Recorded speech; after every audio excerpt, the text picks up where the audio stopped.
Preduzeće Timok održavanja u Zaječaru bogatije je za nekoliko mašina. To su multifunkcionalna mašina sa svom pratećom opremom, velika pumpa koja se koristi u vanrednim situacijama kada su poplave u pitanju, mašina za obeležavanje puteva, kao i drobilica. Mašina koja drobi tu drvnu masu debljine do 20 cm, pa čak i preko, ali do 20 cm je optimalno, što i nemamo neke grane pored puta i tu biomasu koju ćemo mi kasnije sečku koristiti. Od ove godine počinjemo da skupljamo, ako Bog da ove dve toplane na sečku budu sagrađene za grejnu sezonu kako predviđa Kancelarija za ulaganje Vlade Republike Srbije za grejnu 2020-2021. godinu.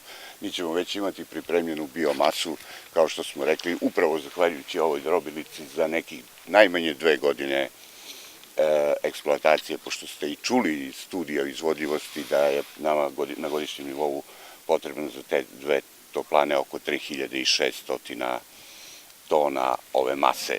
Za ovo preduzeće sve mašine su od velikog značaja kako u letnjem, tako i u zimskom periodu. Mislim da će ova multifunkcionalna mašina značiti dosta gradu, pre svega tokom zimskog održavanja puteva. Naime, i sami ste upoznati da je prethodnih godina često se dešavalo da su neke ulice bile slabije očišćenje ili gotovo neočišćenje.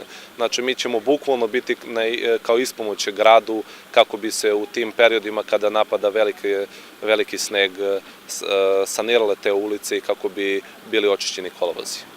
U ovu opremu je za sada uloženo oko 340.000 evra, a u narednih nekoliko nedelja planira se postavljanje balon sale na bazenu, kao i postavljanje klizališta za koje se ljudi odavno raspituju.